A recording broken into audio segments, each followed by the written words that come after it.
Comme moi. Comme moi.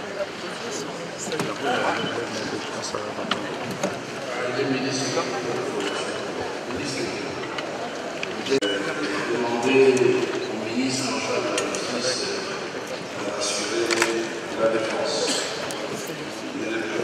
Le sommet du protocole, aujourd'hui, vous avez des ministres d'État et du conseil d'État.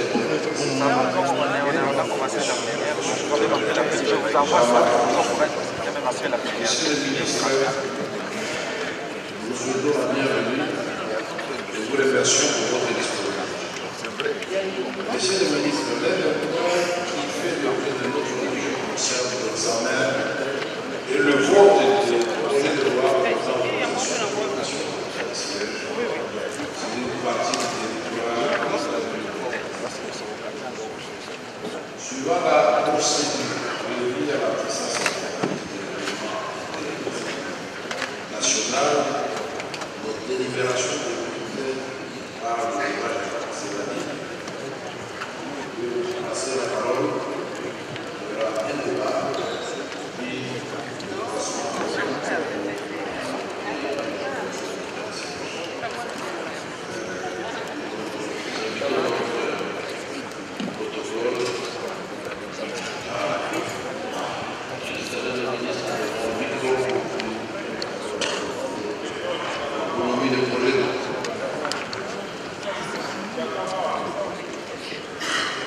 Nous invitons donc le protocole à installer le ministre devant les micros pour vous présenter l'économie du texte auquel vous êtes désormais habitués, n'est-ce pas?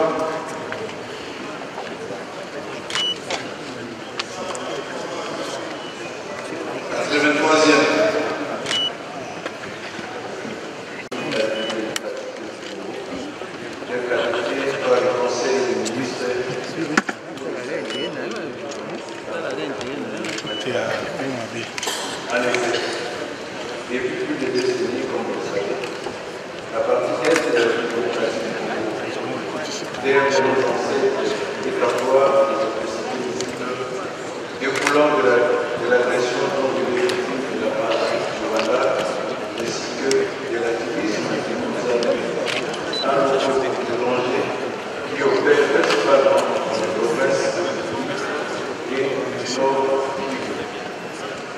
Dans la perspective de la et de lever la paix de cette partie du territoire. Son Excellence, Monsieur le Président de la République, a en prononce le 21 mars 2021 proclamé l'état de siège dans les deux provinces.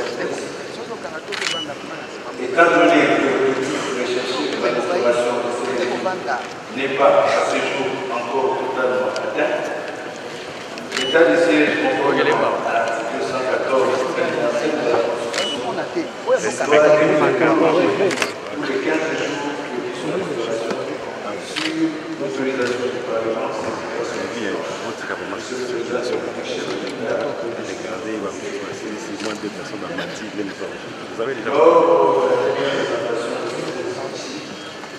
il a été fait d'état la prise de dévolution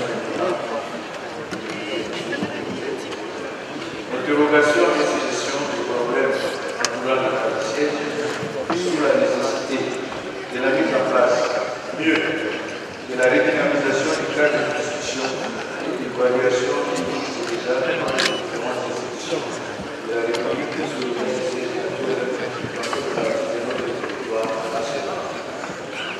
Soyez assurés que l'honorable Assemblée nationale de cet exercice de responsabilité pour les souhaiter comment apporter dans le cadre du fonctionnement des institutions de la République.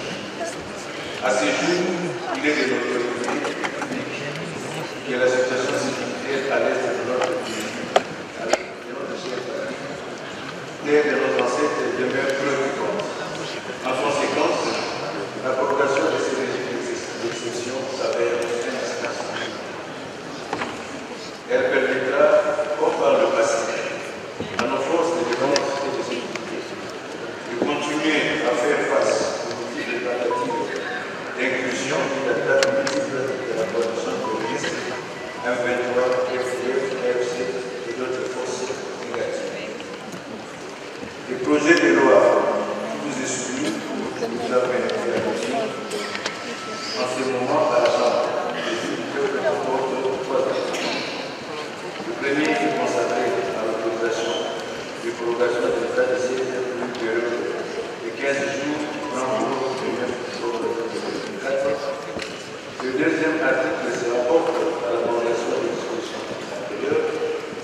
fait des évaluations ici.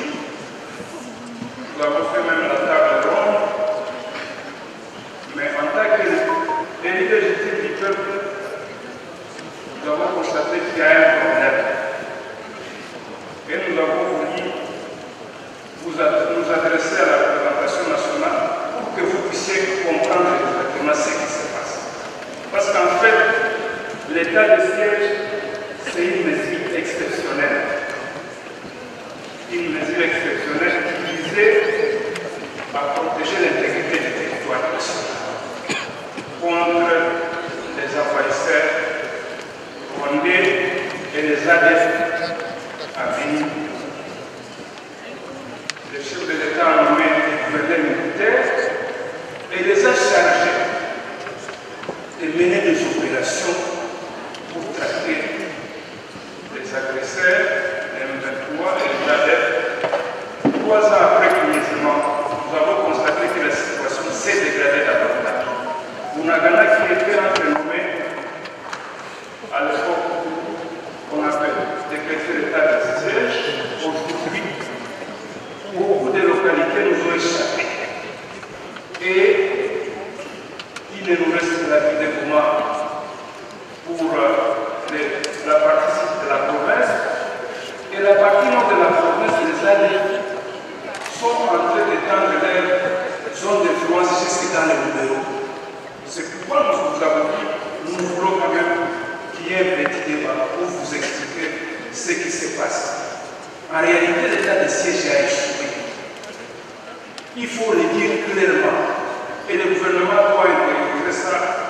Les personnes que le chef de l'État a désignées pour aller ramener la paix, ils ne le font pas exactement. Ils font autre chose. Parce que depuis que l'M23 nous a attaqué à une FARDC, il n'y a jamais eu des actions offensives. Il n'y en a jamais eu. Donc, depuis qu'il y a eu la Bunagana, on a perdu des localités, on a perdu Kanyabayonga, on a perdu Mutsu, on a perdu Rubaya, Ouest et Centre, minier stratégique, qui produit aujourd'hui beaucoup de minéraux, donc on finance la guerre. Et donc, les officiers de notre armée ne peuvent pas se contenter du fait que Goma n'est pas entre les mains de l'ennemi pour dire qu'ils sont en train de travailler. Parce qu'il s'agissait d'un contrat à résultat. On n'a pas pris une mesure exceptionnelle pour la prendre. Vous savez, la population de Retour, de Massissi, de Peuple a soutenu l'état de siège. C'est ainsi que partout, tout le temps que l'M23 avançait, la population fuyait ces localités.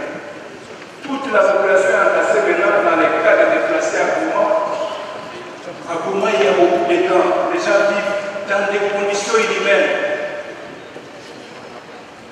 La ville de Goma est devenue en tant que Nord-Kivu. Nous savons que c'est vraiment difficile, mais cet état de siège doit se déplacer à autre chose. On doit remettre la gestion de cette province entre les mains des autorités civiles et organiser l'armée pour qu'elle défende le territoire. Aujourd'hui, il y a une division entre l'armée. Parce qu'il y a ceux qui se disent, nous on les reçoit. Il y a d'autres qui s'enrichissent et nous on nous demande d'aller au fond. Chers collègues, vous êtes en train d'observer cette situation, peut-être elle ne se passe très loin, mais vous savez comment les choses commencent. Elles ont toujours commencé au nord. Et nous nous disons, t'as mis recadrer les choses bien avant. Parce que les gens ont pris. Le président de la République l'a dit quand il faisait des funérailles, il a dit, je sens qu'il y a l'affairisme. Il y a une gestion de pas dans l'armée. Après l'évaluation, on avait fait une mission de contrôle. Mais cette mission n'avait pas abouti justement parce qu'on avait constaté qu'il y avait des détournements de fonds.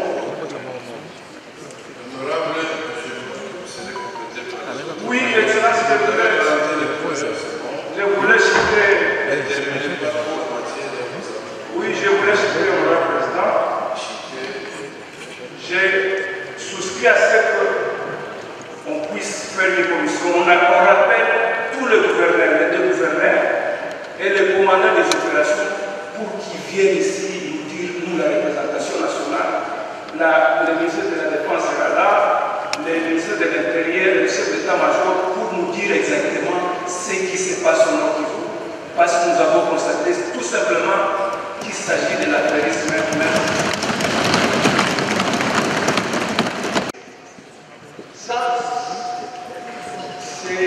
Ça représente une question sécuritaire.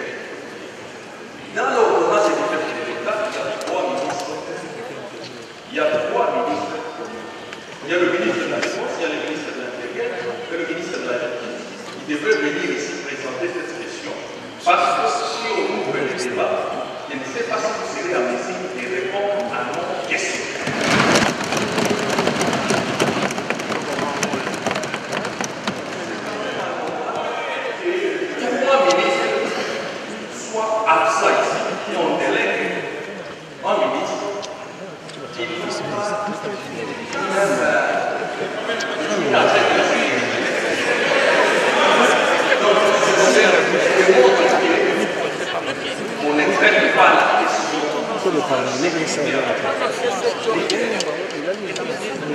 Mais monsieur le ministre, vous venez demander la prorogation des 15 jours. On vous a accordé le mois passé 15 jours. Qu'est-ce que vous avez fait avec ces 15 jours? Et vous venez solliciter,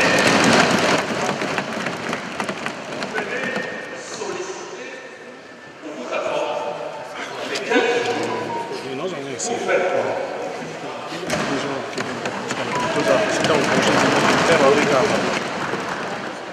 Honorable Président, vous allez comprendre qu'on a déjà parlé de la quintessence de l'État des ciels. Si vous lisez l'ordonnance de l'exercice numéro 21 par 015 du 3 mai 2020, dans cette ordonnance, le chef de l'État attribue la conduite des opérations au gouverneur des provinces. Mais en 2020, en 2022 plutôt, il y a eu un délégat qui avait retiré la conduite des opérations au gouverneur du Nord Kivu. C'est-à-dire que le gouverneur militaire ne gère plus les opérations. Les gouverneurs de Nord Kivu gèrent la politique de la province, l'administration et les questions socio-économiques. Donc ce qu'il fait, un civil paie les faits. Les opérations sont confiées à la coordination des opérations. Nord Kivu, on a pris le commandant de la région militaire qui conduit les opérations. Si vous allez dans toutes les villes du Nord, là où il y a les gouverneurs, il y a les maires militaires et policiers, ces maires vont prendre la condition de conduire les opérations. Ils gèrent comme tous les civils, comme tous les autres. Et c'est ce qui fait que la guerre continue parce que c'est lui qui a le gouverneur, l'a donné à faire l'ordonnance, pour l'attribuer les opérations. L'état-major général retire les opérations de cette attribution, alors il devient comme tout civil, tout citoyen, tout administratif. À quoi sert de garder cet état de siècle qu'on a déjà vécu des substances?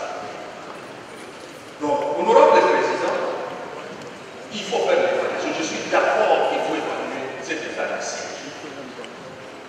Il y a des millions, alors des millions de dollars qui sortent de Kinshasa comme frais de fonctionnement de cet état de siège. Mais ces millions sont consommés ici à Kinshasa. Je prends les cas du banque.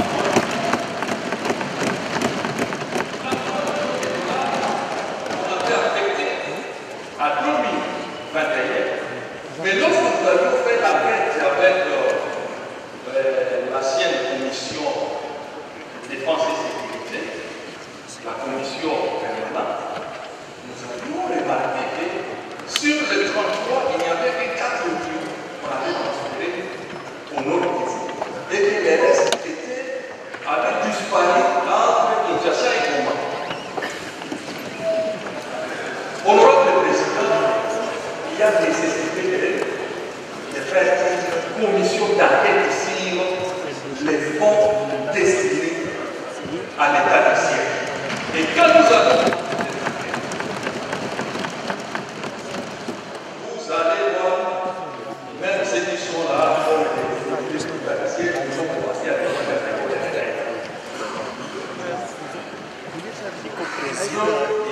je suis dirigé au président, lorsque on a le nouveau gouvernement qui était à la le courage, je pense que mais aujourd'hui, je vous ai regardé, c'est comme si il vient de partir. Quelqu'un qui est dans la gouvernance de partir. Donc il y a le problème de développement des fonds là.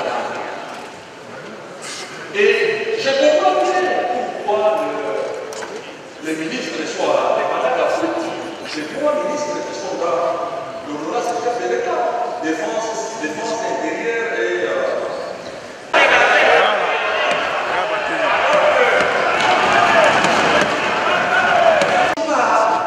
à dire ici, il faut dire quoi? Il y a un échec de cette état. Je suis aussi d'accord qu'on puisse évaluer, mais l'évaluation doit se faire sur le terrain. Et aussi, on doit évaluer dans cette salle qu'on appelle le dégouvernement dans cette salle. Et on me pose des questions sur la gestion de l'état des sièges. Parce qu'on doit faire l'état des sièges, la gestion de l'état des sièges est en train de salir même la personne du chef de l'État, qui est le commandant. Tout ce qu'il donne comme directive opérationnelle n'est pas appliqué, n'est pas suivi à la lettre. Vous avez dit que nous sommes en état de guerre, nous sommes dans les opérations que vous allez voir, le gouverneur fait le footing le matin, Sion les avenir, il s'occupe des dossiers, des process.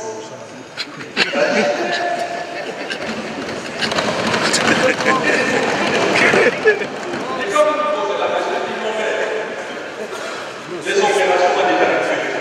Qu'est-ce qu'il faut faire? Les parents doivent s'occuper, ils voient les taxes. Il faut payer les taxes, les destinataires experts. Or, c'était pour arrêter les compagnies de massacres à Béni et à Ituri. C'était d'asseoir l'autorité de l'État dans les territoires arrêtés, et Mapas. Mais aujourd'hui, c'est des cas qui sont développés, découverts, des taxes. Donc,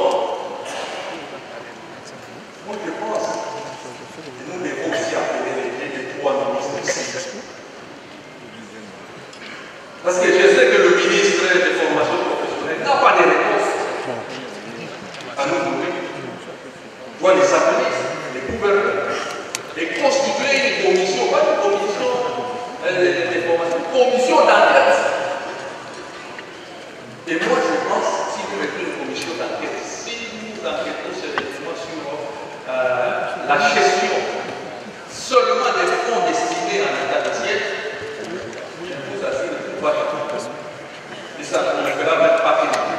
Et il faut s'occuper des moyens. J'ai dit.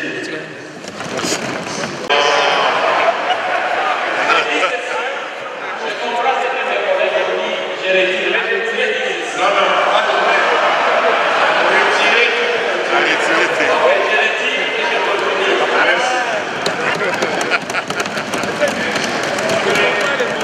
Merci.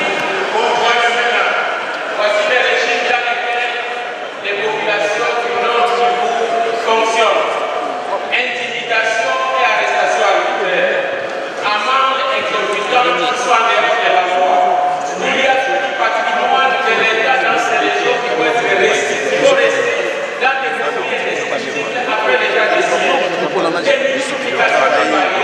Mais toujours travailler sur la mais on va faire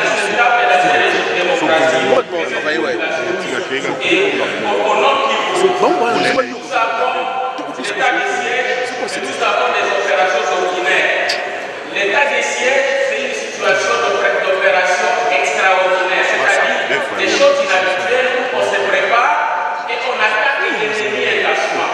Mais ils s'observent, je pense que mon collègue qui a précédé venait de le dire, ils s'observent qu'ils certains ennemis d'établir, il y en a qui s'occupent des opérations, mais il y en a qui ont appris à faire la guerre, mais qui sont dans la guerre, dans les villes, dans les communes, et ils font la guerre à la population. Et la population subit des techniciens de guerre qui sont appelés à les administrer avec tout ce qu'il y a comme violation de droits de l'homme. Tout ce que je voudrais demander avec mes collègues, c'est que nous, députés, nous cessions de nous diviser à députés pro-état de siège et anti-état de siège, et que nous ayons un moment d'analyse pour comprendre comment cette population, et ça ne se passera pas autrement. Nous prendrons peut-être un député par province pour se rendre sur le terrain et aller écouter cette population. Peut-être accompagner avec ceux qui gèrent cet état de siège pour que nous puissions comprendre ce que ça signifie. Et je voudrais, du haut de cette tribune, dire toutes mes excuses aux amis qui se sont sentis croisés par le même propos. Très bien.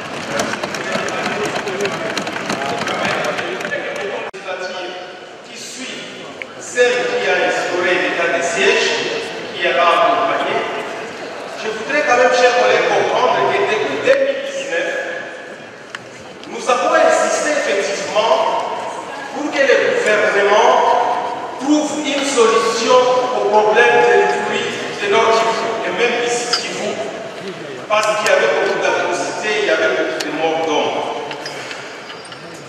Nous avons été contents pour l'appui au chef de l'État d'instaurer l'état de siège.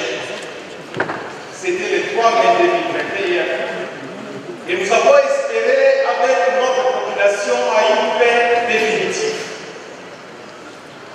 Malheureusement, dès le premier mois de l'instauration de l'état de siège, notre peuple a commencé à crier des abus contre les droits humains. Pas de résultats dans les premiers mois, dans les 30 jours qui avaient été ceux qui ont observé l'état de siège. Deuxième mois, les choses se sont aggravées.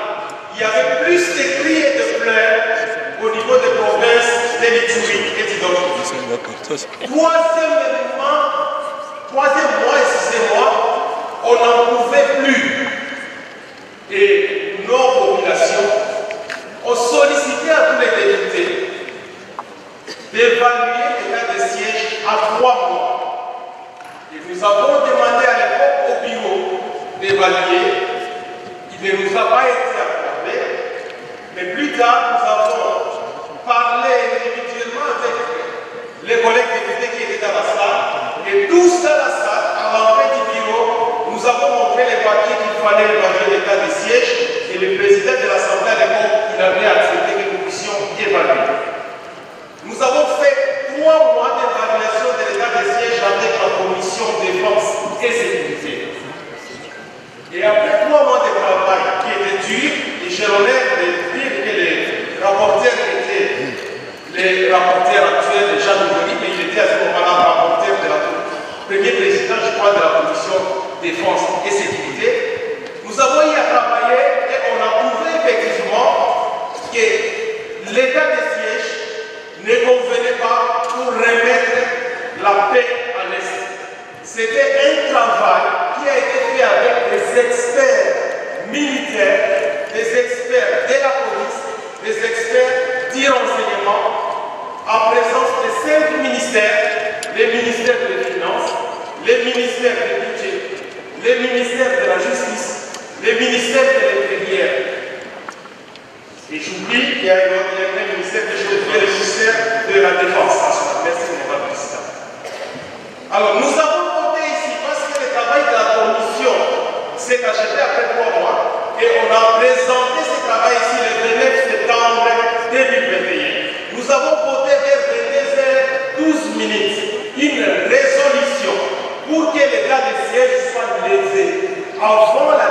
10e prorogation.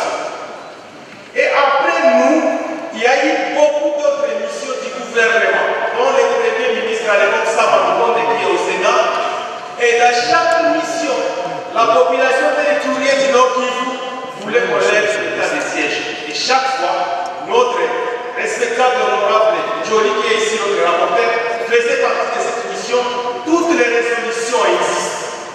Alors, nous, on ne comprend pas pourquoi maintenir un dispositif qui ne permet plus de restaurer la paix à l'Est, qui a été même contesté par les experts de l'armée, de la police et des renseignements, et même par l'Assemblée nationale qui a voté la prorogation à maintes reprises et qui a voté en fait l'année avant la 10e prorogation.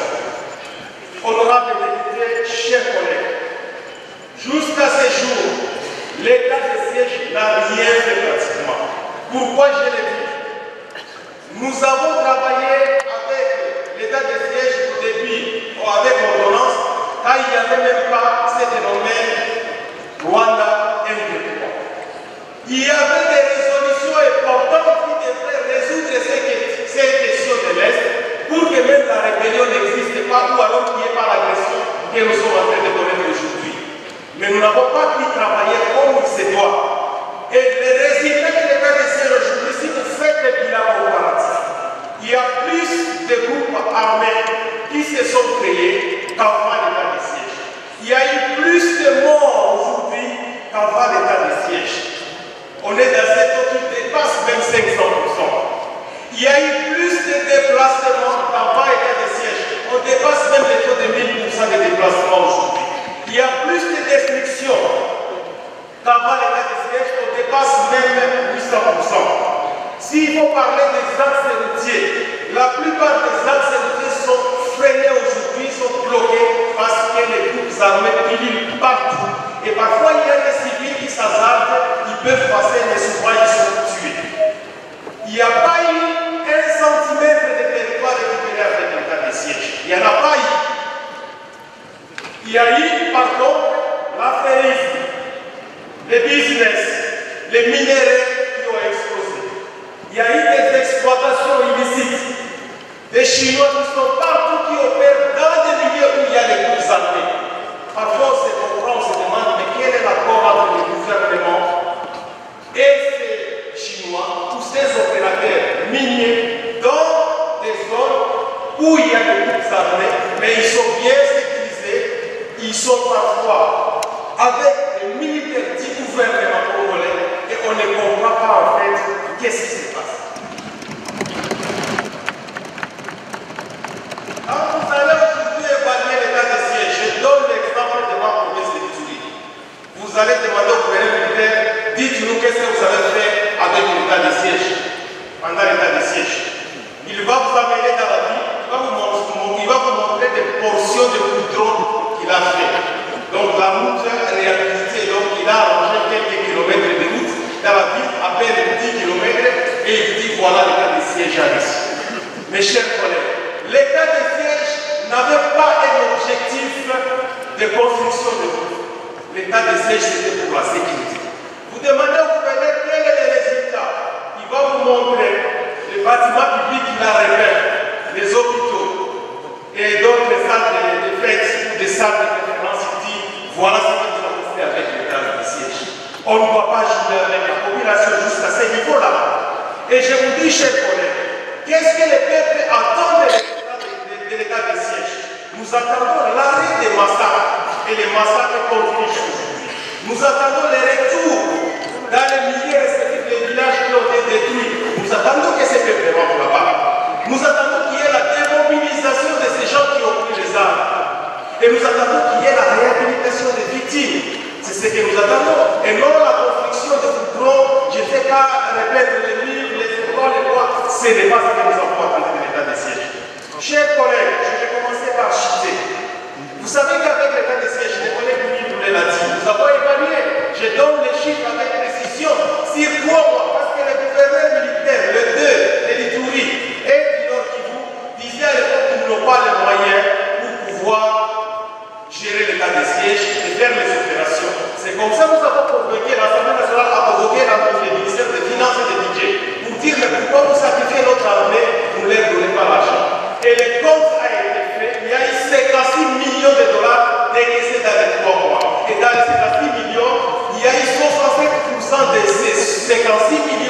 disparu à Kinshasa et honorable République, vous avez dit, il y a eu seulement 4 millions de Kivu et 4 millions de Tsuri.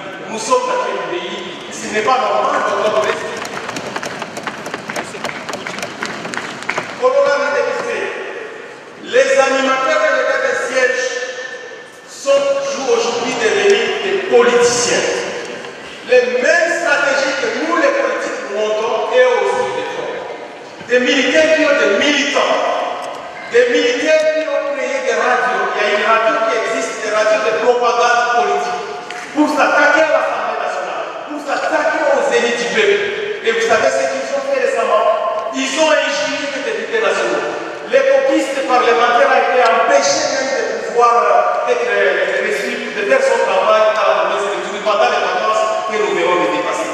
Non, ce n'est pas normal ce qui se passe avec les députés de siège. Il y a eu des députés qui ont porté plainte contre un étudiant qui est envoyé par le gouverneur militaire pour injurer de l'Assemblée nationale à travers ces députés. Chers collègues, nous croyons aujourd'hui quand même qu'il y a beaucoup de règlements de compte dans les zones d'état de siège, notamment des arrestations. Osez parler, on dit que nous avons tous les pouvoirs pour vous arrêter.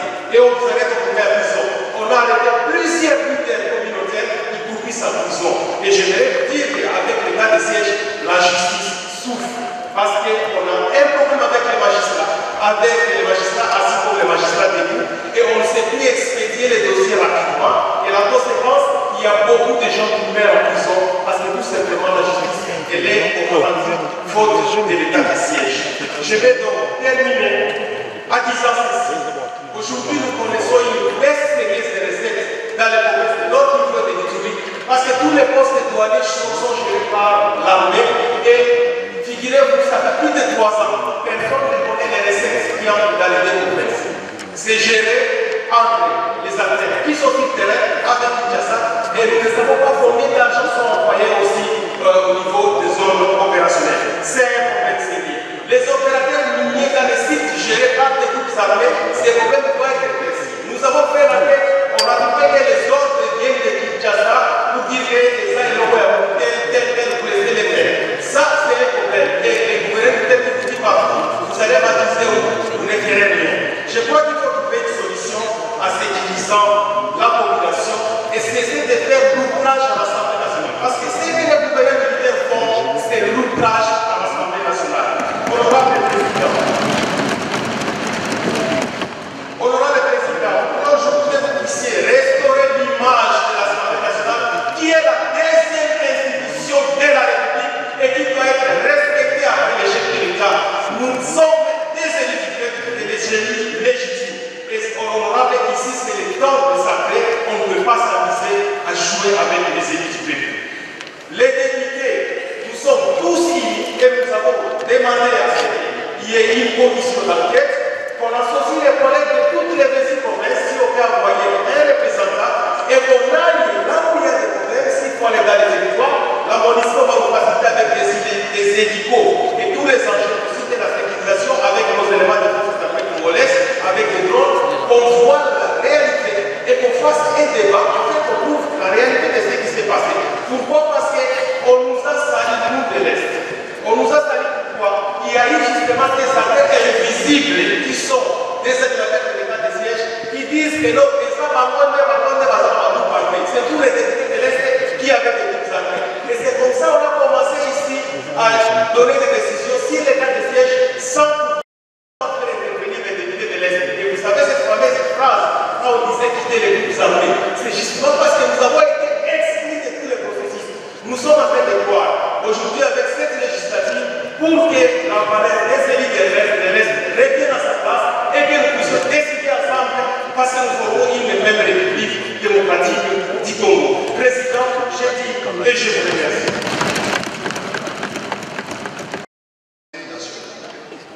Les élus, vous aurez l'occasion Galobaki atangaki déjà atanga Congo avec soki ya sisi oya. De plus en plus, les gens croient que ce sont les députés qui doivent les embaucher, ouvrir les routes et les laisser aller. Mais chacun son travail. Et nous disons que nous avons, honorable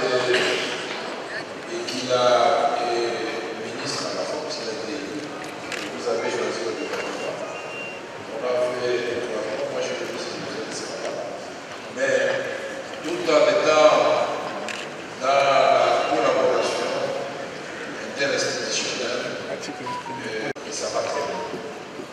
Oh, vous savez que ça ne va pas très bien.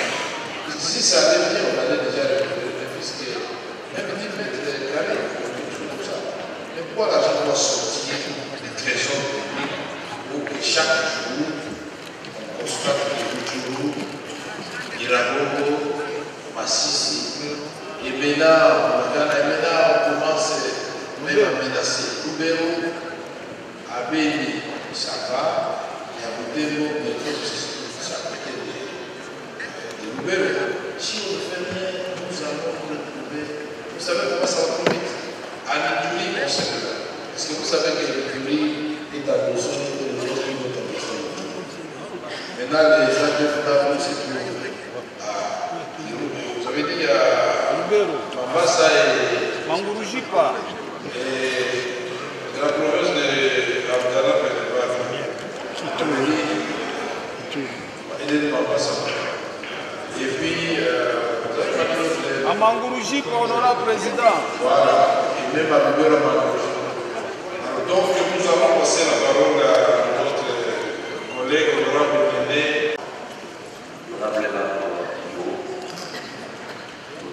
Chers collègues, je prends la parole pour vous présenter exclusivement les aspirations de nos électeurs, notre population, notre peuple. Honorable Président, notre population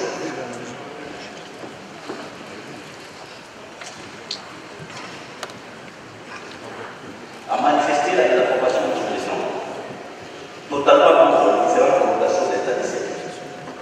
Avec raison principale, la continuité des massacres et différents pillages et destruction méchante des économies de ménage par des groupes armés dans les différents endroits de notre province.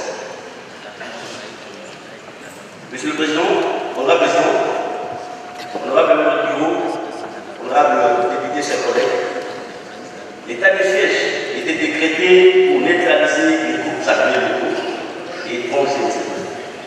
On rappelle ça. Le bilan de l'état de siège, c'est négatif, mais c'est le rappel. Nous avons voulu apporter, honorable président, une autre sujet. Parce que lorsque les députés nationaux et de l'ordre cherchent à évaluer l'état de siège, pouvait s'aimer l'esprit des confusions dans les députés, comme si nous sommes contre notre alliance, comme si nous combattons notre alliance, nous ne soutenons pas notre alliance. Je voulais apporter cette précision pour qu'on sache les députés de l'Ituri et les députés de Nord-Kivu soutiennent l'alliance. Mais ce que nous ne voulons pas, ce que nous demandons, c'est seulement la levée de l'état de siège. Et c'est ce qui pose problème, on rappelle ça. L'état de siège a été décrété à 2021. Et vous constaterez avec nous, pendant tout ce temps, le massacre continue. À l'Ituri, n'en parlons pas parce que le massacre continue. Le jour où nous étions ici pour la convocation de l'état de siège, honorable président, on a tué 9 personnes. Je vais vous donner un exemple très simple. Nous venons récemment d'une mission avec le rebelle de la défense. Nous arrivons à Boudou. J'étais personnellement hébété. Qu'est-ce qui va se passer? Le ministre arrive et dans le programme du gouvernement commercial dit le ministre va aller voir la famille urbaine. Nous nous sommes posés des questions. Est-ce que c'est un ministre des infrastructures? Ou c'est un ministre de la Défense? Qui est une question importante qui touche la République. Mais dans le programme du gouvernement, on dit, écoutez, le ministre va aller visiter la voirie urbaine et après il va rentrer, il va aller se reposer. Il y a une confusion absolue de ces honorables présidents. Honorable Président, l'état de siège n'a pas atteint l'objectif pour lequel il a été décrété. Et vous allez comprendre que l'état de siège est vidé totalement de sa substance.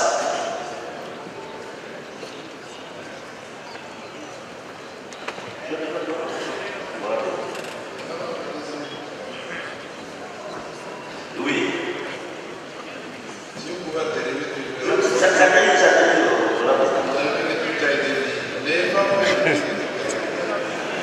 je l'ai dit, Président, Honorable Président, je vais apporter des éléments nouveaux. Avant l'état de siège, j'ai dit premier avant l'état de siège. À l'équilibre, il y avait 4 ou 5 groupes armés, le groupe. Il y avait Codeco, il y avait FPI, FRI et Zaya. Aussi avec Adesina qui opérait vers Irumu et Mambasa. Mais aujourd'hui, avec l'état de siège, Honorable Président, nous avons 10 ou 9 groupes armés. À travers de Codeco, Mabi, Tiniatuna, Zahir Mazende, Maïmaï Fabio, Maïmaï Mazende. Donc, plusieurs factions de groupes armés, alors que l'état de siège avait une mission au contraire de faire partie de ces groupes armés et d'apporter la paix à la population. Honorable Président, honorable membre, honorable député et chers collègues, la question de l'état de siège, comme les collègues nous disent, nous devons comprendre que notre population est massacrée sérieusement. On tire notre population au vide et au sud de l'état de siège. Et personne n'a pas. On fait semblant, on cherche à faire croire que tout marche très bien à l'Italie et au Nord. Un jour, j'ai dit, lorsqu'on parle de l'académie, la prophète de l'Italie n'est pas seulement la famille humaine. Parce que la prophète de l'Italie constitue 5 territoires. Le territoire de Mambasa, le territoire du Roumou, le territoire de Djibou, le territoire d'Arou et le territoire de Maï. On tue les gens chaque jour chez nous. Goma ne constitue pas seulement le Nord toujours. Parce qu'on fait semblant comme si tout marche très bien. Alors qu'on tue les gens chaque jour. Honorable Président, aujourd'hui, pour ce militaire que vous voyez, que nous soutenons, quelques-uns, parce qu'il ne faut pas parler de le pharmacien général, qui sont là, parce qu'on devient des commerçants. Il y a des petites roues, il y a régulièrement ici, dans sa quête, 10, 27, 25 et 30. C'est une question de business que les gens font là. Et quand vous voulez parler de cette histoire, la question de l'état de siège, il faut qu'on vous arrête. Les collègues sont là, même les collègues des Sanani sont là. Nous avons vu comment, à une réunion avec le rebelle, le gouverneur militaire s'adresse aux députés.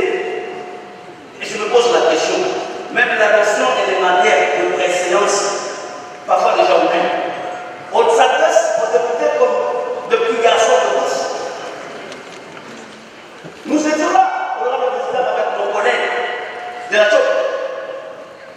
Ils ont vécu ce que nous vivons ici. Alors que le député national est précédent au gouvernement, il est précédent au ministre. Honorable président, honorable membre du bureau, mes chers collègues, nous devons mettre fin à ce phénomène qui est vidé de sa substance. Si nous avons besoin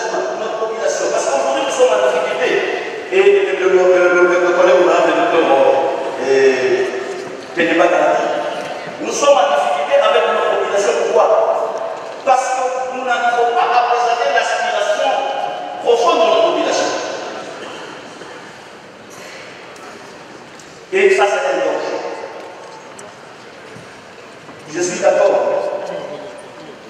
avec ce que les collègues ont dit. Tu auras une émotion, mais au moins que ces deux gouverneurs viennent répondre d'abord ici.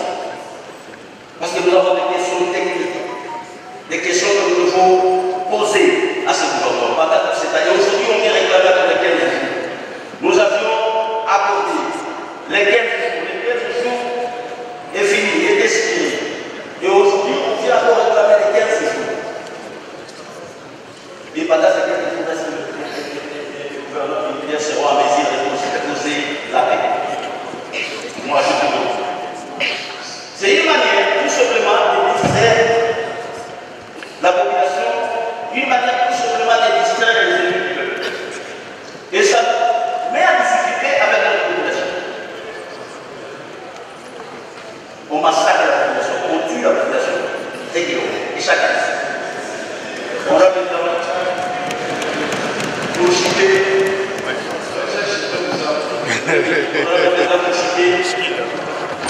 Je voulais simplement dire que nous, en tant que il y a des fausses communes. Plus de 12, 13, 14 fausses communes. Et toutes ces fausses communes se sont placées pendant l'état de siège. Comprenez l'état d'âme de la population. Merci. Donc, il y a cette difficulté. Merci. Je prends la parole ici sur cette question qui touche la nation congolaise par rapport à l'état de siège. On regarde la réalité sur le terrain. L'état de siège a démontré ses buts. Elle est guidée de toutes ces circonstances. Honorable Président, il fait déjà pouvoir que nous sommes sous l'état de siège au nom du groupe. À l'Ukraine, je crois qu'on est de qui est aussi victime de cet état de siège. Mais jusque-là, aucune localité n'a jamais été victime. Honorable Président, vous allez vous rendre compte que l'état de siège, c'est un moyen d'ajustement. Et la coordination du commandement, c'est partage de moyens et le temps de besoin de l'accueil de l'état de siège. Tous les jours de ceux qui font les soins de déplacés qui vivent dans les conditions de Torah, ils vivent comme des réfugiés dans leur propre pays. Remercions grandement les Ouazalènes qui se battent sur la ligne de front sans attendre de quelque chose, ni aucun frappe pour leur assistance. La tragédie témoignable survenue sur le Maquis en date du 3 octobre 2024. C'est une tragédie qui a coûté la vie de plusieurs de nos concitoyens. Et au-delà de l'inefficacité des services laquistes, il y a également la conséquence de la coupure de la route par laquelle je vois, c'est la route nationale numéro 2 qui relie Minova à la ville de Goma. J'ai quelques recommandations à soumettre au honorable président.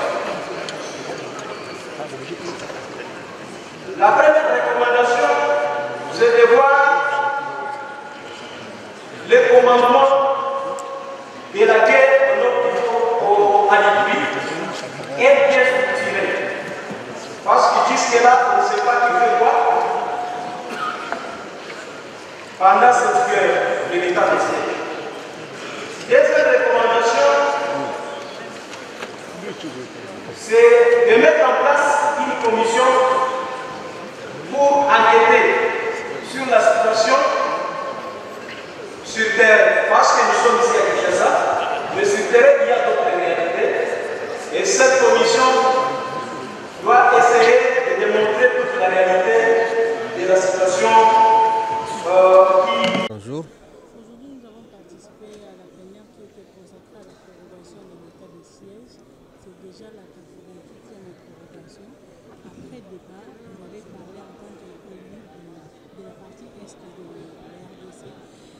Mais jusque-là, nous assistons toujours au massacre. Quelles sont les mesures mises en place en tant que les élus de là pour mettre enfin les mesures mises en place pour un peu enlever cette mesure d'état de siège? Bon, nous avons continué à réclamer la levée de l'état de siège, la levée sans condition de l'état de siège, parce que c'est un dispositif qui a été voté depuis 2021, mai 2021, et vous savez qu'il n'y a pas de résultats jusqu'à aujourd'hui. À partir de cette décision d'état de siège, depuis les premiers mois, jusqu'à aujourd'hui, on est au niveau de 83e prorogation. Il n'y a pas de résultat. Et quand vous comparez le nombre de morts, le nombre de déplacés, le nombre de toutes ces maisons détruites, les axes routiers bloqués, il n'y a pas de résultat. Donc il faut lever l'état de siège et trouver d'autres stratégies qui pourront permettre à ce que la paix revienne. Pourquoi nous le disons? Parce que même avec les experts du gouvernement en 2021, on a fait l'évaluation, on a trouvé que l'état de siège ne pouvait pas répondre aux stratégies qui pourraient remettre la paix à l'Ituri. Mais ce qui se passe est que maintenant, il y a des affairistes qui sont plus intégrés dans ces phénomènes d'état de siège et qui tirent des dividendes. Donc c'est le business maintenant, mais ce n'est plus la sécurité de la population.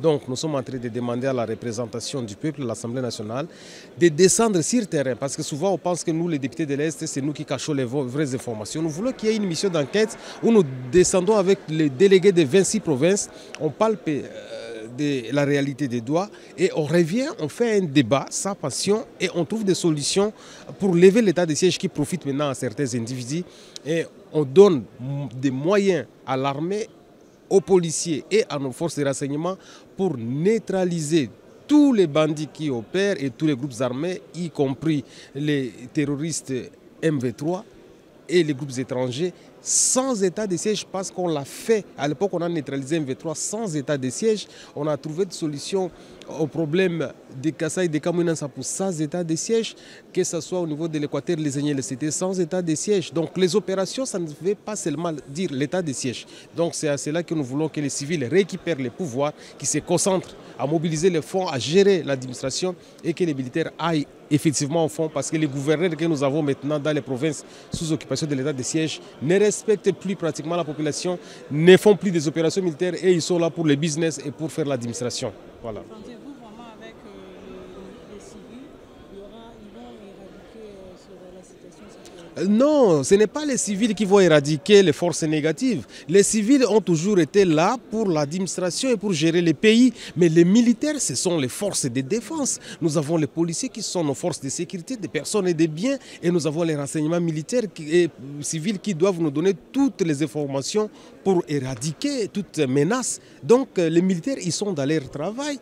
Les policiers sont dans leur travail. Les renseignements sont dans leur travail. Et les civils sont dans leur travail. Donc on se complète. Parce qu'on veut faire voir aux gens que si on arrête l'état de siège, les militaires ne vont pas plus travailler. Non, c'est une aberration. Les militaires travaillent toujours. Je venais de vous donner des exemples où ils opèrent sans état de siège, mais ils ont de grands succès. Donc il ne faut pas qu'on donne l'impression que les militaires deviennent maintenant politiques et que c'est eux qui peuvent gérer les choses. Conséquence, aujourd'hui, ils se comportent de la même manière que nous, les politiciens. Ils commencent à avoir des militants sur le terrain, ils utilisent des radios pour faire des propagandes politiques. Et ils commencent à faire des mensonges comme les politiciens sont dans la démagogie. Donc c'est trop dangereux pour l'État.